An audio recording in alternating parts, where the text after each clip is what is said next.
اهلا بيكم في فيديو جديد. يا رب كلكم تكونوا بخير. فيديو ان شاء الله النهارده هنتعرف فيه ازاي نعمل شكل الخامه دي. طريقه سهله جدا وبسيطه، فان شاء الله ما تبقاش الموضوع معقد. الفكره جات لي من كام يوم، كنت فاتحه كتاب بتاع البوسترز من افلام ديزني من اول ما شركه ديزني بدات لحد 2011 تقريبا لما الكتاب انتشر. بس يعني هي مش دي القضيه بتاعتنا. انا بس عجبني الالوان، فقلت ليه لا ما نعملهاش جوه بلندر، وان شاء الله يكون الفيديو سهل. يلا بقى تعالوا نروح على بلندر. انا هنا عملت شكل فنجان، فانتوا لو ما عندكمش اي شكل فالقرد مش هيأثر في حاجه. او اي شكل انتوا حابين تعملوا عليه فما فيش اي مشكله. هنيجي نروح عند الشيدنج، وانا محدده الفنجان، وبعدين هعمل لهم لينك ماتيريال. قبل ما نبدأ بس عايزين نتأكد ان احنا فاتحين النود ريجولر اللي هي من هنا من الادونز. هنيجي عند preferences ونكتب نود ريجولر وتتأكدوا انكم مفعلينها. نيجي نكتب في السيرش شيفت وحرف الايه، وهنيجي نكتب حاجة اسمها gradient texture. دي أول حاجة. هندوس كنترول وحرف التي. تاني حاجة عندي هتبقى حاجة اسمها فورينو تكستشر.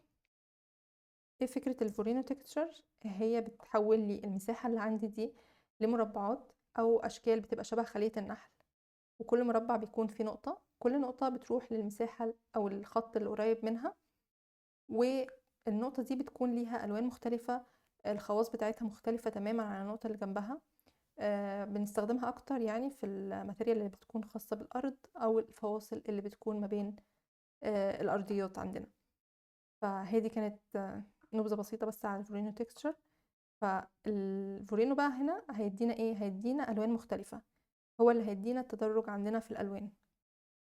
بس كده. هنيجي بقى عند الفيكتور ونوصلها بالفيكتور اللي هنا، وهاجي اعمل في السيرش حاجة اسمها ميكس عشان طبعا دول يبقوا مربوطين ببعض. هاجي الكالر وهحطه في حرف ال A، والديستنس هحطه في حرف ال B، وهوصل الريزلت مع البيس كلر زي ما انتم شايفين كده. كل نقطة اختلفت تماما عن النقطة اللي جنبها. خلينا بقى نروح عند الجزء التاني من الماتيريال. نيجي ندوس شيفت وحرف ال A، واقول له حول لي من الشيدر لحاجة اسمها 2RGB. بالظبط هو ده. واعمل لي الالوان عشان طبعا احنا عايزين نحط الوان، فنيجي نكتب في السيرش color ramp. الحاجة بقى اللي بعدها ان احنا هنيجي نعمل الشكل اللي بيكون عندنا عشوائي شوية، اللي هو noise texture. وهنيجي نكتب في السيرش noise بالشكل ده. وهعمل برضو color ramp تانية، هقوله شيفت وحرف الدي عشان يبقى عندي اشكال مختلفة. هوصل الكلر مع هنا. الشكل ده والشكل ده هي كده مش مسمعة ان هنا في حاجة اتضافت، فانا هربطهم ببعض برضو بالميكس اللي هنا. ممكن ندوس شيفت وحرف الدي برضو، احطه كده. بس من الميكس هنا هغير حاجة لمالتيبلاي، ومن هنا من الكالر هوصلها بحرف البي. خلينا بقى نبدأ نحط الألوان بتاعتنا. هاجي عند الأسود هنا، وهنا عند الأبيض، وهضيف برضو ألوان تانية. انتوا حاولوا تضيفوا أكتر من لونين عشان يبقى تديكوا نتيجة شكلها أظرف. ومن اللينير هنا هحولها لحاجة اسمها كونستانت. وبعدين هاجي عند الأسود هغيره مثلا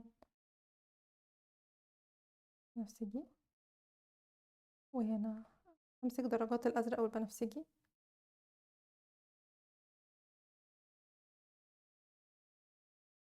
زي ما انتم ملاحظين هي مش مدياني التشتت اللي انا عايزاه، فهنيجي من الاول خالص عند الفورينو، اعمل في السكيل مثلا 100. زي ما انتم شايفين كده بقت النقط عندي اصغر، والديت اللي هخليها مثلا عندي 20 بالشكل ده. وهنا طبعا النويز هخلي السكيل بتاعها مختلف.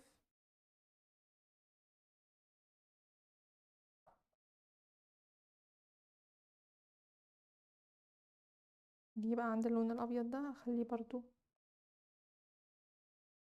درجات الازرق.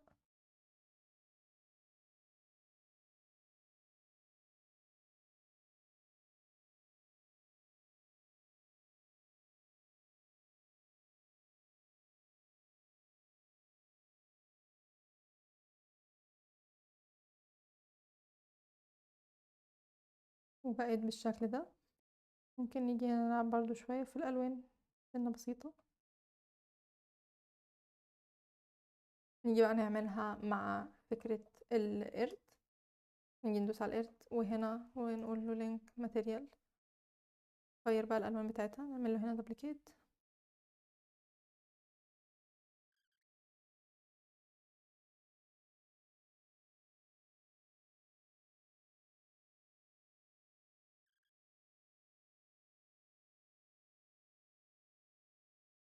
وهاجي اقلل الفيكتور شوية. جربتها في اشكال تانية مختلفة كتيرة بالوان متنوعة، حسيت ان الموضوع فعلا ممتع اكتر.